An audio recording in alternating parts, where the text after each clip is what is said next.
everybody, welcome back to Blooming Acres.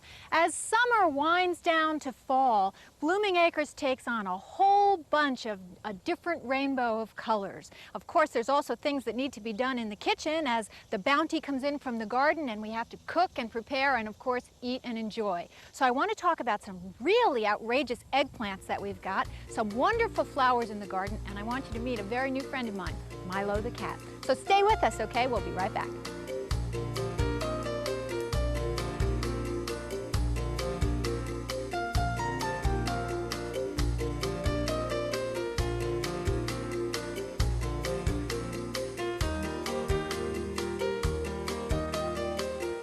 The first treat I have for you today is this absolutely outrageous flower. Look at this, 10 inches across, sometimes even the earlier ones are a full 12 inches across. This is a perennial hibiscus, and yes, while it looks tropical, it is in fact hardy in central Jersey.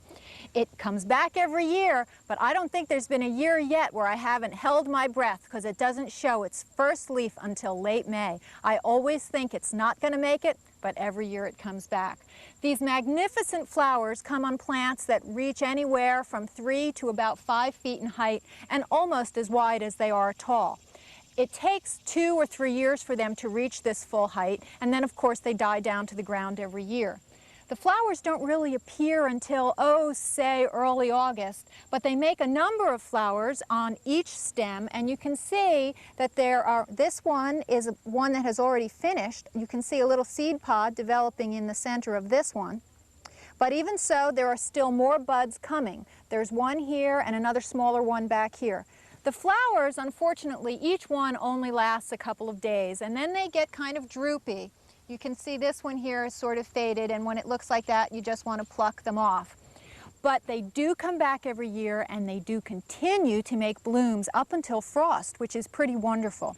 They come in a variety of colors. It used to be you could only get them in mixed batches, and it was your guess was as good as anyone else's as to what color they would be when the flowers opened. In recent years, they are available by variety. And I want to show you a wonderful planting of 41 plants, newly planted this year. Now, they're not going to have many flowers in their first year, but when they all grow together and each one is as large as this bush behind me, they will become a solid mass of enormous flowers. Also, keep in mind, they do come in other colors, so don't limit yourself to Mount Rainier, which is that wonderful red one that's going to be the hedge. Fabulous, easy to grow, very few problems, the occasional Japanese beetle maybe, but for this spectacular flower, they are certainly well worth the effort. And again, they come back year after year. Got a few more flowers to show you as we tour around Blooming Acres today.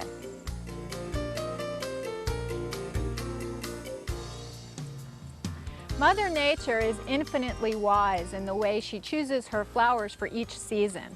One thinks of fall and late summer as being the time when things wind down, when in fact it certainly has its own blast of beauty. This particular flower is a Thunbergia, also called a black-eyed Susan. It is an annual, and of course it will not sustain the first frost, but as it vines up the trellis, it gets more and more beautiful as the season progresses. It's called a black-eyed Susan because of the black throat. It's not a spot in the center, however, it's actually a tube. And if you look down into its depths, it's even more interesting than from a distance. Very recently, another variety has been added that has a white throat.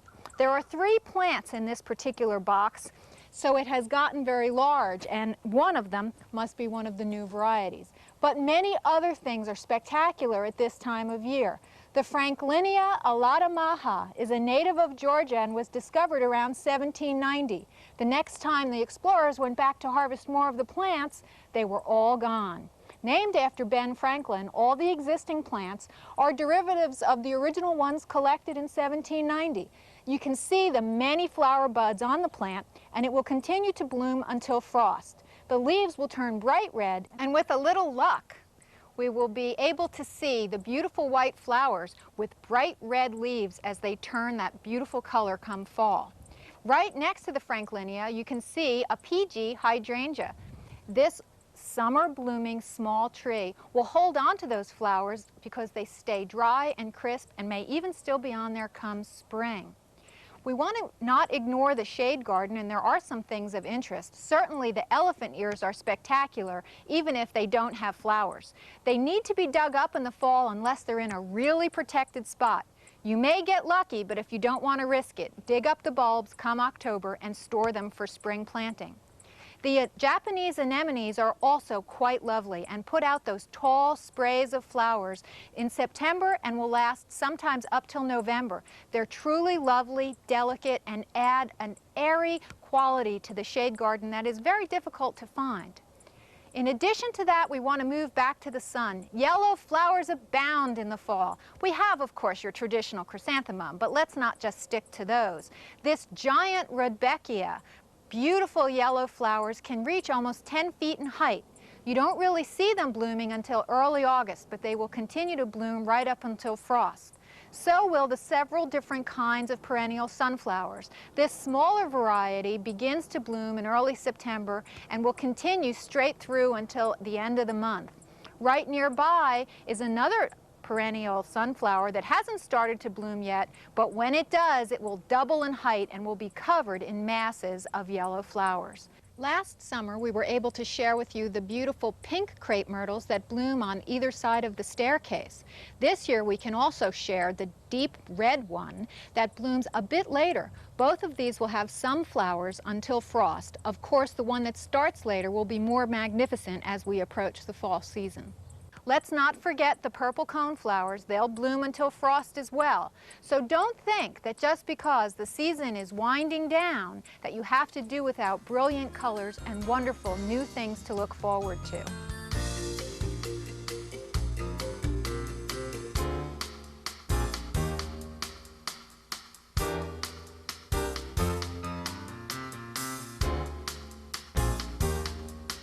Well, it is my pleasure to introduce you to the newest resident of Blooming Acres, Milo the cat. Now, we really needed a barn cat. We had a lot of problems with small, tiny, furry creatures that were undesirable in the barn and the garage last year as a result of Dandelion, the wonderful barn cat of 17 years leaving and going to cat heaven. So we were trying to get a new barn cat, and we were very particular as to what kind of a cat we wanted. We were looking for a cat that was already an outside cat. We have very strong feelings about not wanting to take a wonderful little kitten and turning it into a barn cat. Cats that are used to being outside are often very difficult to place, and therefore having a barn in need of a cat creates a perfect home for a cat that would otherwise be difficult to place. Milo was an outside cat and lived with a grandmother. She took very good care of Milo, but he was never allowed inside. When the woman had to move to another place, she wasn't allowed to bring Milo with her. Her grandson tried to turn him into an inside cat, but it was too late. He wouldn't use a litter box, and he was scratching all the furniture. So he really needed to get back outside. So he's the perfect cat for Blooming Acres. You can see he's really very friendly. He loves his little cat treats. And as a barn cat, he's exceptional because you can pick him up and you can hug him, and he came with the name Milo, which is a kind of grain, which makes him a perfect cat for Blooming Acres. Now, we do need to make sure he always has plenty of food and water outside, even though, of course, we're hoping he's going to catch a few mice every now and then. And he has to have all his shots. Since he's outside, you want your barn cat or your outside cat to be friendly enough that you can get them when you need them so that they're properly vetted, which is, of course, even more important with an outside cat. But Milo is our new friend, and the kids can pick him up, and he comes when he's called, and he's going to do a very good job taking care of the mice and the little rats in the barn this year, right? Say hi, Milo.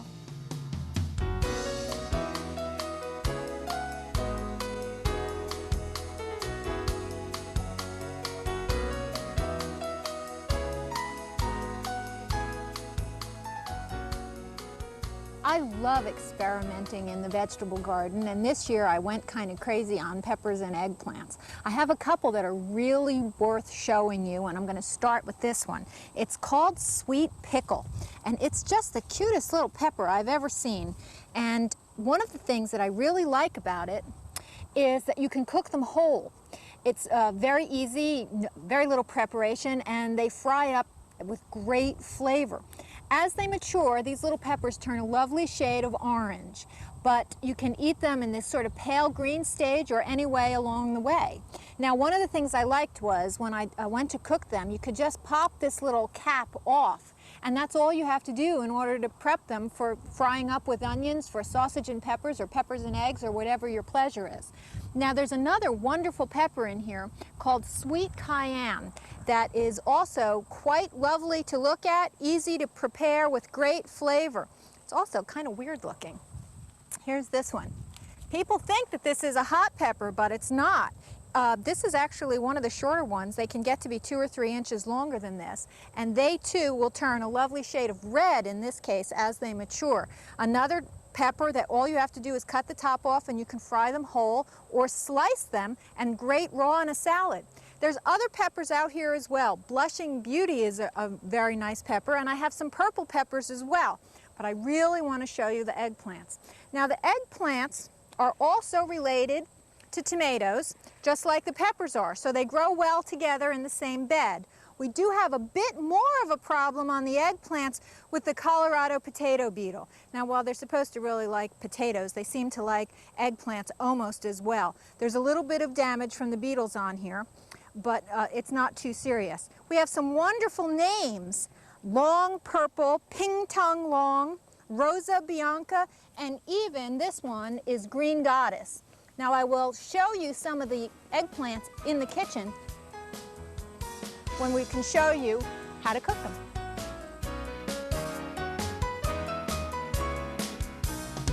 Eggplants are not only wonderful to have in the garden, they're such a beautiful shade of blackish purple that I use them to decorate in my kitchen. In fact, I collect all kinds of eggplant things. You can see here I have a creamer and a little teapot, salt and peppers, and these little tiny things, and they blend in beautifully with the purple theme. You can see now these eggplants are not all exactly the same color, so why would we expect the ones in the garden to be? Let's take a look at these. These are little miniature eggplants. They're actually called apple green, and you can tell that they are in fact a beautiful shade of green. This is about as large as they get, and I haven't actually tried eating them yet because this is the first ones I've picked of the season. But don't think that eggplants stop there. We have another kind of a green one. This one is called Green Goddess, an entirely different kind of shape, but still they all have that eggplant appearance inside. This one is called Rosa Bianca, and it's both purple and white and has, once again, a completely different kind of shape. It looks like perhaps the fairy godmother in Cinderella could have made a purple coach out of this one. A very classic Black Beauty type of eggplant on the small side, but still that's what that one is. And Ping Tongue Long is another beauty. And we have one of the most colorful of all. This one is a hybrid called Neon. Again, this is about as large as they get, but a beautiful, beautiful shade of purple. So they come in all different sizes and shapes and colors, and quite spectacular actually. Again, one other kind, and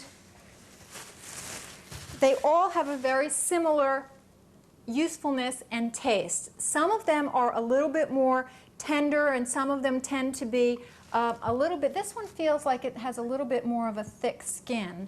And the black ones, the skins are supposedly more bitter than the white ones. But I'm going to cut one open and show you that on the inside, it's much more easy to recognize that they're all the same. Let's start with this classic, almost black eggplant. And I'm going to slice it lengthwise so we can see the seed cavity. Now, these are where the seeds develop, and you can see that the inside is still almost white, just a hint of green. If you wait to harvest the eggplants until the seeds have turned brown, that really increases the bitterness. But you can still see right here where the developing seeds are beginning to mature. Now we'll put that one there. I'm really curious as to see what the inside of this little apple green one looks like. Again, it's almost at the identical stage of maturity. The seeds are a little bit more obvious, but not much. Now, in many cases with these long ones, you don't necessarily cut them at all. You can cook them whole, or you can cube them and fry them up, again, much like your more traditional eggplants. But they are sometimes even cooked whole. And again, we're still at that same stage of development where they're only very pale on the inside. I've never seen this one either, and this one looks like a real beauty, so we'll do this one last. And again, at the perfect stage for harvesting, where the seeds are there, they are full size, beginning to develop, but still very immature. Now, in many cases, what I like to do with these is to cube them, and then you can make a number of wonderful dishes with them. They're great for adding into tomato sauce or making a wonderful Italian dish called caponata, which is eggplants and mostly plum tomatoes.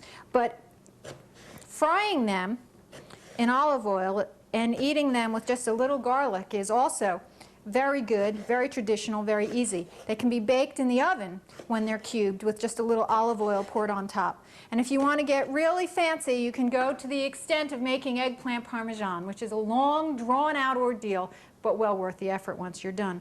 Cubing them about this size usually makes it easier. And again, you would do much the same with this. Again, you can bake them whole, just like this, or put them in the microwave like this and make something called baba ganoush, a Lebanese dish. People are often intimidated by eggplants because they don't know what to do with them. They're actually very versatile, and many, many recipes are available, and they are delicious. So, grow your eggplants for their beauty, for their color, cook them in the kitchen, and enjoy them, and have a diversified collection just to make things interesting. We're going to do peaches next.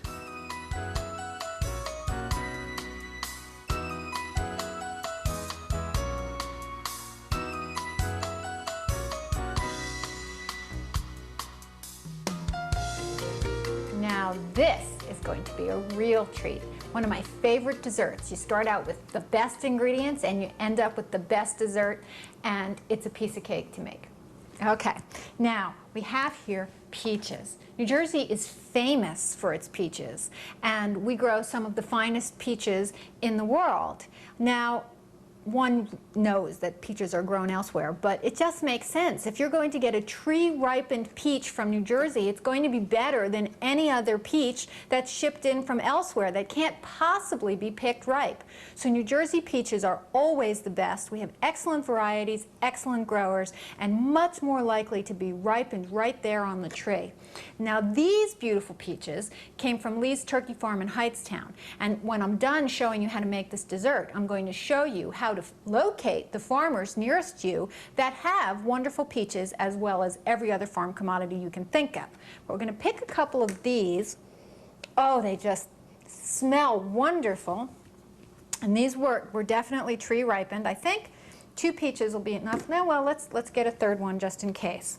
And move this out of the way. First, I'm going to wash the peaches and cut them up.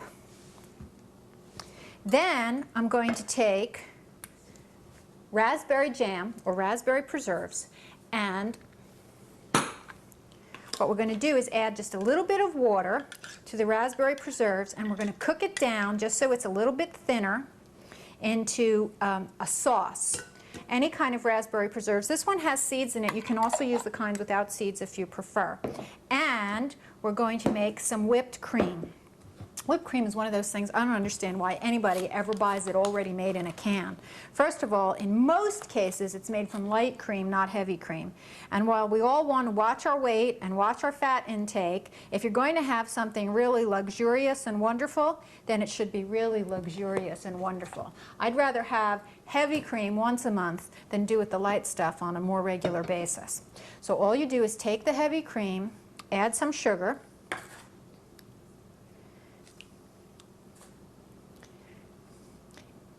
put it in a mixer, and in a matter of 3 to 5 minutes you have wonderful homemade whipped cream.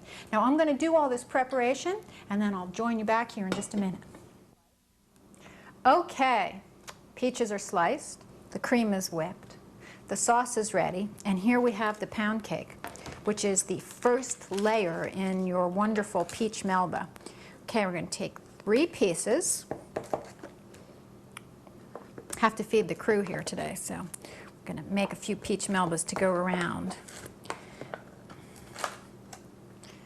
I once saw a list of the best things in the world with wonderful expensive cars and diamonds and those kinds of things, and included on that list was Sara Lee pound cake. And I have to admit, it is a treat even all by itself.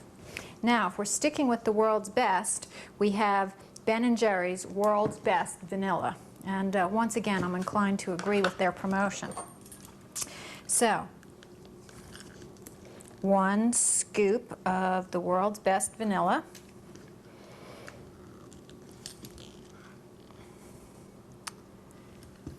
There we go.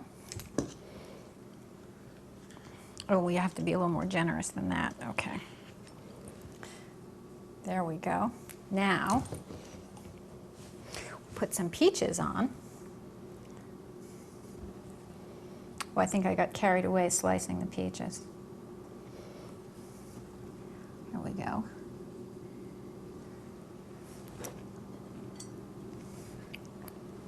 These are nice, fresh, ripe peaches.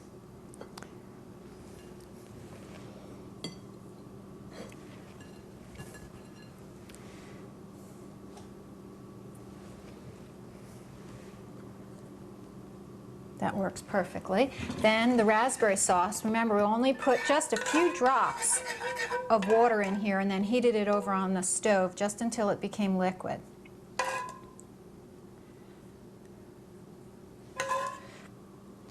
Raspberry sauce to taste. If you drip it around on the plate a bit, it's such a beautiful color that you can't go wrong. I think it looks particularly lovely with the beautiful shade of pink and rose in the peach skins. And then top it off, last but not least, with the homemade whipped cream. Now I think that you will be a hit at any dinner party that you serve this at. It starts out with Jersey fresh peaches and ends up just being absolutely fabulous. I'm going to enjoy this, and stay tuned for one more wonderful thing to share with you. Sometimes you have a hard time finding those Jersey fresh peaches right when you want them. It's not always a farmer in your backyard that has them, but when you want to find them, there is now a way. Tune in to your internet at www.njfb, that stands for New Jersey Farm Bureau, .org/directory. And there you will find an online directory where you can search through 128 different crops grown on New Jersey farms available to you.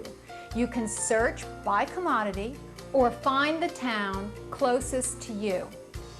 There are a number of search mechanisms, and when you find the town, the farm, and the commodity, you can look up that farm and find all the details of what are going on at that particular location.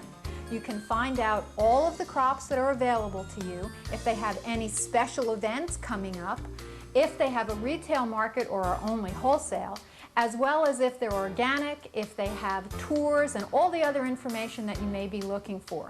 This is a wonderful new resource that will help promote New Jersey agriculture, as well as make it easy for you, the homeowner, to find the wonderful Jersey fresh products that they're looking for.